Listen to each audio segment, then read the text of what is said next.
কোটা আন্দোলনে নাশকতার বিচার বিভাগীয় তদন্ত হবে, আর আদালতে ন্যায় বিচার পাবে শিক্ষার্থীরা, জাতির উদ্দেশ্যে ভাষণে আশা প্রধানমন্ত্রীর।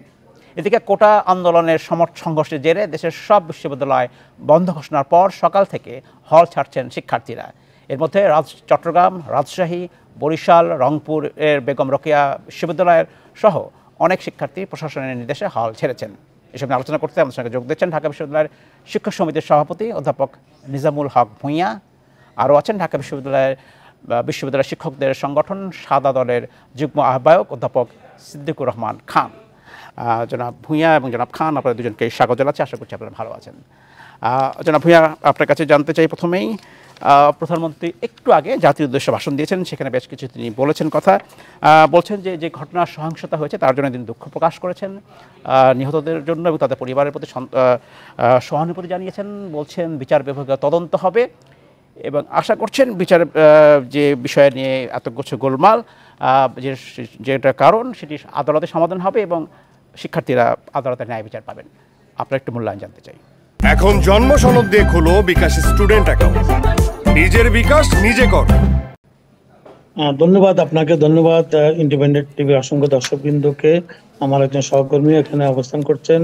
আমি প্রথমে যে সমস্ত শিক্ষার্থী, যে 6জন শিক্ষার্থী শাহাদাত বরণ করেছেন তাদের প্রতি শ্রদ্ধা নিবেদন করছি, তাদের নিয়ে স্মৃতির প্রতি, তাদের বিদেহী আত্মা যাতে শান্তি পায় এবং তাদের শোক সন্তপ্ত পরিবারের প্রতিও সমবেদনা জ্ঞাপন করছে। এবং মাননীয় প্রধানমন্ত্রী যেটা বলেছে, এই পরিবারগুলোকে আর্থিকভাবে এবং নৈতিকভাবে যাতে করে তারা এই শোক ভুলতে পারে এবং সার্বক্ষণ তাদের পাশে থাকবেন, এই ধরনের ইঙ্গিত উনি বহন করেছেন। আরেকটি কথা উনি বলেছেন যে কোটা আন্দোলনকারীরা, যেটা আমরা এই কয়েকদিন মিডিয়া তো, আমি যেহেতু আমাদের শিক্ষকদেরও আন্দোলন চলছে, এর মধ্যেও কিন্তু আমরা বলে এসেছি যে যৌক্তিক সমাধান চাই। আমরা এটাই বলেছি, যেহেতু এটা বিচারাধীন অবস্থায় আছে, সেই ব্যাপারে তার আমরা এভাবে কথা বলতে পারি না।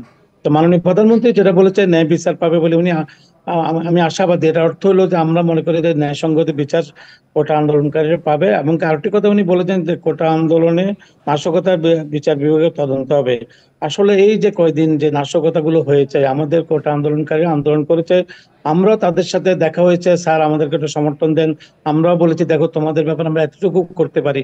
কিন্তু পরবর্তী পর্যায়ে গত 2 দিন যে ঘটনাগুলো ঘটেছে, যারাই করেছে, আমি মনে করি যে এখানে একটা বিশেষভাবে স্বাধীনতা বিরোধী একটা চক্র এটার মধ্যে জড়িত হয়েছে। এবং কি যেটা আমি বিশ্ববিদ্যালয় ক্যাম্পাসে, আমি নিজে যেহেতু ঢাকা বিশ্ববিদ্যালয় শিক্ষক সমিতির সভাপতি হিসাবে আমাকে হয়তো বা এখানে সেখানে এই হলে সে হলে গিয়েছি, আমরা মেডিকেলও গিয়েছি গত পরশুদিন রাত্রে, যখন আমাদের শিক্ষার্থীরা আহত হয়েছে সেখানে দেখতে গিয়েছি। ধন্যবাদ। আমি আপনার কাছে আসবো। আমি আরেকটু যেতে চাই জনাব সিদ্দিকুর রহমান খানের কাছে। জনাব খান, আপনি নিশ্চয়ই প্রধানমন্ত্রীর জাতীয় উদ্দেশ্যে দেওয়া ভাষণ শুনছিলেন অনেকের মতো। আপনি এই ভাষণকে কিভাবে মূল্যায়ন করেন? ধন্যবাদ আপনাকে এবং আমার সাথে যিনি সহ আলোচক আছেন, আমাদের ঢাকা বিশ্ববিদ্যালয়ের শিক্ষকদের সংগঠন শিক্ষক সমিতির সম্মানিত সভাপতি এবং এই আমাদের বক্তব্য যারা দেখছেন সবাইকে আমি শুভেচ্ছা জানাচ্ছি। আমি প্রফেসর নিজাম ভূঁইয়ার মতো আমিও প্রথমেই আমার অত্যন্ত দুঃখ প্রকাশ করছি এবং একই সাথে তাদের বিদেহী আত্মার প্রতি শ্রদ্ধা জানাচ্ছি, শোক সন্তপ্ত পরিবারের প্রতি সমবেদনা জ্ঞাপন করছি, যারা এই কোটা আন্দোলনে গত 3 দিনের যে আন্দোলন, সেই আন্দোলনে যারা 6 জন যারা নিহত হয়েছেন।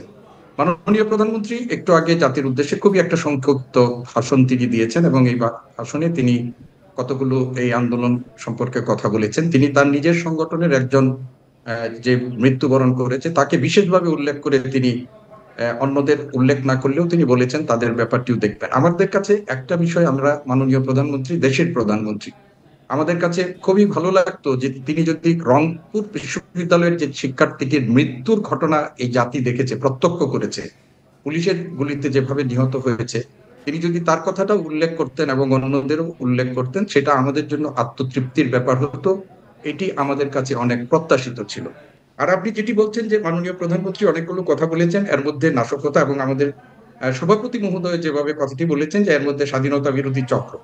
আমরা বাংলাদেশের যদি ছাত্র সংগ্রামের ইতিহাস দেখি বা মানে সরকার বিরোধী আন্দোলনের ইতিহাস যদি আমরা দেখি, সব আন্দোলনেই কিন্তু সরকারের বিরুদ্ধে যখন আন্দোলন করে সেই আন্দোলনগুলোর মধ্যে আমরা এই ধরনের খোঁজার চেষ্টা করি। আমরা যখন পাকিস্তান আমলেও আমরা দেখেছি যে সেখানে সেখানেও পঞ্চম বাহিনী, ভারতের চর, এগুলো আমাদের অনুসন্ধান করার চেষ্টা করা হয়েছে, এবং এগুলোই আমাদের আন্দোলনগুলোতে যারা ক্ষমতাসীন থাকেন সেটাই। এবং আমার কাছে যেটা দুঃখজনক মনে হয়, এই আন্দোলনে আমরা গত কয়েকদিন ধরে যে চিত্রটি দেখলাম, সেই চিত্রটিতে যদি আমরা এই আমাদের শিক্ষাঙ্গনের একটা বিপুল সংখ্যক শিক্ষার্থীদেরকে স্বাধীনতা বিরোধী হিসাবে চিহ্নিত করে তাদেরকে যদি আমরা একটা ব্র্যাকেট বন্দি করি, তাহলে এটা আমাদের জাতির জন্য অনেক দুঃখজনক হবে। আমি মনে করি যে এই আন্দোলনটি হয়েছে আমাদের 30 লক্ষ বেকার যেখানে বাংলাদেশে আছে, সেই বেকারদের যখন চাকরির সমস্যা আছে, এবং 18 সালে যে মীমাংসিত বিষয়টিকে আবার নতুন করে যেখানে তোলা হয়েছে, সেখানে শিক্ষার্থীদের একটা একেবারেই তাদের একটা যৌক্তিক এবং তাদের যে পেশাগত বাংলাদেশের যে অনিশ্চয়তা, সেই অনিশ্চয়তার পটভূমিতে এই আন্দোলনটি হয়েছে। ফলে এই আন্দোলনে কেউ কেউ ফায়দা নিতে চাচ্ছে কিনা সেটা, আজকে আপনাকে আমি একটা কথা বলছি যে আজকে একটা নিপীড়ন বিরোধী শিক্ষকদের একটা সমাবেশ হয়েছে, সেখানে দুইজন ছাত্রকে তারা সেখান থেকে উদ্ধার করে নিয়ে আসছে। একজন ছাত্র এসে মিডিয়ার সামনে বলা হয়েছে তার কাছ থেকে জোর করে একটা জবানবন্দি নেওয়া হয়েছে যে এই আন্দোলনে তারা সরকার পতনের আন্দোলনের কথা হয়েছে। তো আমরা যদি এই ধরনের ব্র্যাকেট বন্দি করে দিই একটা আন্দোলন, ধন্যবাদ জনাব খান। আমি আপনার কাছে আবারও আসবো, আমি যেতে চাই জনাব ভূঁইয়ার কাছে। জনাব ভূঁইয়া, আপনার কাছে জানতে চাচ্ছিলাম যে কথাটা জনাব খান বলছিলেন যে আজকে আমরা দেখেছি সংবাদ মাধ্যমে একদল শিক্ষক শাহবাগ থানায় গেছেন এবং দুজন ছাত্রকে যাদেরকে আটক করা হয়েছিল তাদেরকে থানায় রাখা হয়েছিল, তাদেরকে ছাড়িয়ে এনেছেন, এবং তাদের দিক থেকে অনেকটা অভিযোগ হচ্ছে যারা বিশ্ববিদ্যালয়ের শিক্ষক আছেন, যারা প্রশাসনে আছেন, তারা সঠিক দায়িত্ব পালন করেননি, এবং সে কারণেই আজকে সংঘর্ষটা হয়েছে, সংকটটা ঘনীভূত হয়েছে। প্রথম দিন যেদিন রাতে এই সংকটটা হলো, ঢাকা বিশ্ববিদ্যালয়ের হলে হলে সমস্যাটা হলো, দুপক্ষের ছাত্রছাত্রীদের মধ্যে মারামারি হলো, ধাওয়া পাল্টা ধাওয়া হলো, তখন বিশ্ববিদ্যালয়ের প্রশাসন, বিশেষ করে ঢাকা বিশ্ববিদ্যালয়ের প্রশাসন খুব সঠিক ভূমিকা কি পালন করতে পেরেছে বলে আপনি মনে করেন? আমি নিজেই সেখানে উপস্থিত ছিলাম। আমাদের মাননীয় উপাচার্য ডক্টর এস.এম. মাকসুদ কামাল, আমাদের উপাচার্য শহীদুল বাসার সহ আমরা প্রতিটা হলে গিয়েছি, ছাত্রলীগকে বলেছি, কোটা আন্দোলনকারীদের বলেছি তোমরা সংযত থাকো, শান্ত থাকো, এমনকি আপনার ভোর 5টা পর্যন্ত প্রভোস্ট হাউস রুটাররা কিন্তু হলে ডিউটি পালন করেছে। গতকালকের বা যখনই আপনার আন্দোলনকারীকে এখানে এসে যখনই বহিরাগতরা ভিতরে প্রবেশ করেছে, আমরা দেখেছি যে বিভিন্নভাবে আমাদের ঢাকা বিশ্ববিদ্যালয় তো 7টি গেট, এমনকি অন্যান্য জাহাঙ্গীরনগর বিশ্ববিদ্যালয় এক্সাম্পল দিই, গত পরশুদিন শাহবাগ থানা থেকে যে দুজন ছাত্রকে ছাড়িয়ে আনা হয়েছে, সেইখানে কি যেসব শিক্ষক প্রশাসনে আছেন, বিশ্ববিদ্যালয় প্রশাসন, তাদের ভূমিকা ছিল আজকে? না, সেটা তো প্রক্রিয়াল টিম, আমি ব্যাপারটা শুনেছি পরে যে দুজন ছাত্রকে সেখান থেকে মুক্ত করা হয়েছে, প্রক্রিয়াল টিমের দায়িত্ব সেটা। যখন কোনো ছাত্র গ্রেপ্তার হয় আমাদের প্রক্রিয়াল টিম সেটা দেখে, সেটা হয়তো আমাদের ইয়েতে আসে না এতটুকু। আজকের দিনে যেটা বললো যে সিদ্দিকুর রহমান খান বলেছে যে তাদের থেকে জোর করে মুসলেখা লেখা হয়েছে। গতকালকে বিভিন্ন হলগুলোতে যেভাবে গিয়ে প্রভোস্টদেরকে এক গ্রুপ ছাত্র, আমি ছাত্রই বলবো, যেটা হলে অবস্থান করছে, এবং ছাত্রদের সাথে কিছু কিছু বহিরাগত জোর করে আমাদের প্রভোস্টদেরকে মানে লিখিতভাবে নিয়েছে যে এখানে ছাত্রলীগ থাকবে না, ছাত্রলীগের কমিটি থাকবে না, ছাত্রলীগের না, এই কথা বলা হয়েছে এখানে ছাত্র রাজনীতি নিষিদ্ধ, এই কথা বলা হয়েছে। তার মানে কি ব্যাপারটা এরকম যে বর্তমান বিশ্ববিদ্যালয়গুলোতে, বিশেষ করে সরকারি বিশ্ববিদ্যালয়গুলোতে যে ধরনের ছাত্র রাজনীতি চলছে, তাদের দীর্ঘদিন ধরে তারা বঞ্চিত হচ্ছে ন্যায় বিচার থেকে, এরই ক্ষোভেরই বহিঃপ্রকাশ কিনা, এবং এর জন্য বিশ্ববিদ্যালয়ে যারা প্রশাসন আছেন, শিক্ষকরা আছেন, তারা দায়ী কিনা? আমি আপনাকে একটা কথা বলি, 87, 88, 89 সালে যখন ঢাকা বিশ্ববিদ্যালয় অস্ত্র জনজননী ক্যান্টনমেন্ট বানানো হয়েছিল, এখনকার কথা আমরা বলি, এখনকার কথা বলি যে এখন যে ব্যবস্থাটা হলো, একদল ছাত্র যখন বলছে যে এখানে ছাত্র রাজনীতি হবে না, এটা কি দীর্ঘদিনের, আমি যদি বলি, অপরাজনীতির বহিঃপ্রকাশ কিনা? আমি সেটাকে কিছু কিছু জিনিস আছে, যেন আপনারা অনেক সময় গেস্ট অন কালচার কথা বলেছেন, সেখানে কিছু কিছু ছাত্রলীগের নেতৃত্ব কিছু দায়িত্বহীনতারও পরিচয় দিয়েছে, সেটা আমি এড়াইতে চাই না। তবে যেভাবে তারা যে কাজটি করেছে, এটাও কোনোভাবে গ্রহণ প্রভোস্ট কি করতে পারে? আমাদের হলগুলোতে স্বাধীনভাবে ছাত্ররা থাকে, সে যে কোনো রাজনীতি করতে পারে। যখন ছাত্রদের ক্ষেত্রে কোনো ঘটনা ঘটে তখন আমরা সেখানে হাজির হই, সেখানে শিক্ষকরা তো সেখানে দোষারোপ করতে পারে না। কিন্তু তারা যেভাবে 18টি ও 17টি হলে যেভাবে মুসলেখা দিয়েছে, এটা আমি নিন্দা করি, এমনকি এটা কোনোভাবে কাম্য না। যেসব ছাত্র নিহত হচ্ছেন তাদের বিষয়ে আপনাদের করণীয় কি পরবর্তী শিক্ষক সমিতির পক্ষ থেকে? আমার শিক্ষক সমিতির পক্ষ থেকে আমরা তো বলেছি যে আমরা শোক সন্তপ্ত পরিবারের পাশে থাকার জন্য আমরা গতকালকেই আমরা বলেছি যে সরকারকে, আমরা বিভিন্ন মিডিয়াতে বলেছি যে সরকার যেন তাদের অনেক ধন্যবাদ। আমার তো একদম সময় নেই। আমার শেষ প্রশ্ন জনাব খান আপনার কাছে, আজকের প্রধানমন্ত্রীর ভাষণের পরে পরিস্থিতি স্বাভাবিক হবে কিনা একটু সংক্ষেপে জানতে চাই। আমি তাৎক্ষণিকভাবে এটা খুব যে শিক্ষার্থীরা এখান থেকে তাদের দাবি দেওয়া পূরণের ব্যাপারে, যে কারণ কোর্টের ব্যাপারে তো সরকার প্রথম থেকেই বলছেন যে কোর্টের মধ্যে আসবে। উনি একটা কথা বলেছেন যে উনি প্রত্যাশা করেন কোর্ট থেকে একটা ন্যায় বিচার এবং যৌক্তিক সমাধান আসবে, এটা প্রত্যাশা করেন। এটা ছাত্রদের মধ্যে কতটুকু প্রভাব ফেলবে আমরা জানি না, যারা এই আন্দোলন করছেন। তো এখন যেহেতু এটি একটি রাজনৈতিক একটা কি বলে নির্বাহী আদেশের মধ্যে পরিপত্রটি বাতিল হয়েছিল, এখন কোর্টের মধ্যে আছে, সরকার এটি তাদের একটা ভালো জায়গায় আছেন যে কোর্ট কি অবস্থান বলে।